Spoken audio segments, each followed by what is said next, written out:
بسم اللہ الرحمن الرحیم۔ السلام علیکم ورحمۃ اللہ وبرکاتہ۔ دوستو، آج کا جو وظیفہ ہے یہ ہر قسم جادو سے نجات کے لیے بہت زبردست وظیفہ ہے، سحر جادو سے حفاظت کے لیے۔ رمضان مبارک میں اس وظیفے کو جو آدمی کرتا ہے تو اللہ جل شانہ اس کے برکت سے انسان کی تمام جادو کے اثرات ختم فرما دیتے ہیں۔ بغیر رمضان بھی کر سکتا ہے یہ وظیفہ، لیکن رمضان مبارک میں اللہ جل شانہ کی رحمت خصوصی انسان کے طرف متوجہ ہو جاتی ہے، تو اس میں یہ وظیفہ ضرور کرے اور رمضان کے اوقات کو ضرور محفوظ کرے، کسی گھڑی کسی وقت کو ضائع نہ کرے، اپنے آپ کو ایسے چیزوں میں لگائے جس کی وجہ سے اللہ جل شانہ راضی ہو، ایسے چیزوں میں نہ لگ جائے جس کی وجہ سے انسان ایسے کام کر بیٹھے جس کی وجہ سے اللہ جل شانہ ناراض ہو جاتے۔ حضور صلی اللہ علیہ وسلم نے، جبریل علیہ السلام نے، دونوں نے دعا مانگی۔ حضور صلی اللہ علیہ وسلم ممبر پر تشریف لے کر آئے تو حضور صلی اللہ علیہ وسلم نے جب قدم رکھا ممبر کے سیڑھی پر تو حضور صلی اللہ علیہ وسلم نے فرمایا آمین۔ صحابہ کرام رضی اللہ تعالیٰ عنہ نے پوچھا، یا رسول اللہ صلی اللہ علیہ وسلم آپ نے آمین کہا؟ تو حضور صلی اللہ علیہ وسلم نے فرمایا کہ جبریل علیہ السلام تشریف لے کر آئے اور اس نے دعا کی کہ اللہ اس آدمی کو ہلاک کر دے جس پر رمضان مبارک کا مہینہ آئے اور پھر بھی اس کی بخشش نہ ہو۔ تو میں نے کہا آمین۔ دیکھو، حضور صلی اللہ علیہ وسلم کی آمین، جبریل علیہ السلام کی دعا یہ قبول ہو چکی ہے۔ تو اس طرح رمضان مبارک میں ایسے اعمال کرے کہ جس کی وجہ سے انسان کی بخشش ہو جائے۔ اور حضرت عبادہ رضی اللہ تعالیٰ عنہ فرماتے کہ ایک مرتبہ حضور صلی اللہ علیہ وسلم نے رمضان مبارک کے قریب ارشاد فرمایا کہ رمضان کا مہینہ آ گیا جو بڑی برکت والا ہے، اللہ جل شانہ اس میں تمہاری طرف متوجہ ہوتے ہیں اور اپنی خاص رحمت نازل فرما دیتے ہیں، خطاؤں کو معاف فرماتے ہیں، دعاؤں کو قبول کرتے ہیں، تمہارے تنافس کو دیکھتے ہیں اور ملائکوں سے فخر کرتے ہیں۔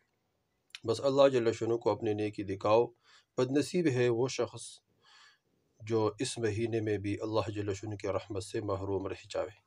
تو اس طرح رمضان مبارک میں خوب ہم محنت کریں، اللہ روزے رکھ کے روزے میں اپنے نظر کی، اپنے کانوں کی، اپنے زبان کی حفاظت کرے، اور اس طرح پھر رات کو تراویح پڑھے، اس میں خوب قرآن سنیں، پھر قرآن کی تلاوت کرے اور ذکر کرے۔ حضور صلی اللہ علیہ وسلم نے فرمایا کہ اس میں لا الہ الا اللہ کی کثرت کرو، استغفار کی کثرت کرو، اس طرح جنت کی طلب کرو، دوزخ سے پناہ مانگو۔ تو یہ رمضان کے اصول ہے، رمضان کے جو آداب ہے، اس کے مطابق جب بندہ یہ مہینہ گزارے تو اللہ جل شانہ اس کی ضرور بخشش فرما دیتے ہیں۔ تو رمضان مبارک میں یہ وظیفہ بھی کرے، سحر و جادو سے حفاظت کے لیے یہ وظیفہ بہت ضروری ہے۔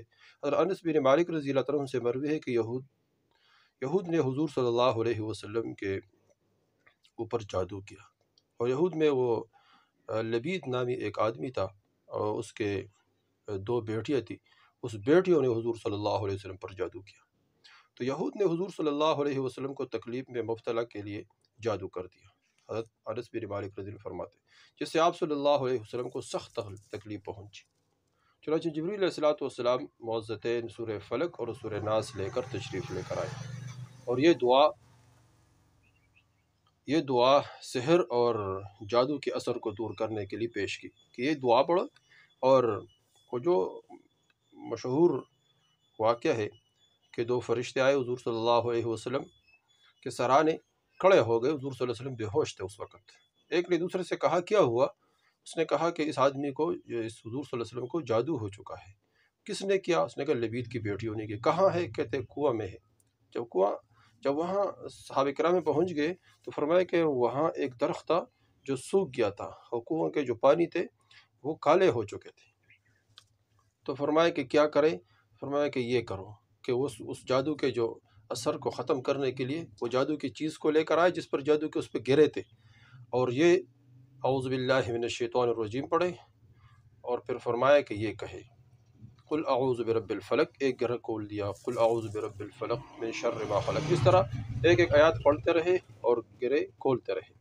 تو سورہ فلق اور سورہ ناس پڑھ لیا، اور پھر فرمایا کہ یہ دعا مانگی، یہ دعا پڑھے، بسم اللہ ارقیک من کل شیء یؤذیک من کل عین ونفس حاسد اللہم یشفیک، یہ دعا پڑھے اور وہ صورتیں پڑھیں، انشاءاللہ جادو کے اثر ختم ہو جائے۔ جو بھی مریض ہو، خود ہو پریشانی ہو، جادو کا کوئی اثر ہو، اور اس طرح کوئی اور اس مرض میں مبتلا ہو، تو پانی پر بھی دم کر سکتے ہیں، معوذتین یعنی سورہ فلق سورہ ناس پڑھے اور یہ دعا پڑھے، اس کو پلائے، یا ویسے سورہ فلق اور سورہ ناس پڑھے اور یہ دعا پڑھے، اس کو بار بار اس کے اوپر دم کرے یا اپنے اوپر دم کرے، انشاءاللہ اس کے برکت سے اللہ جل شانہ جادو کے تمام اثرات کو ختم فرما دیتے ہیں۔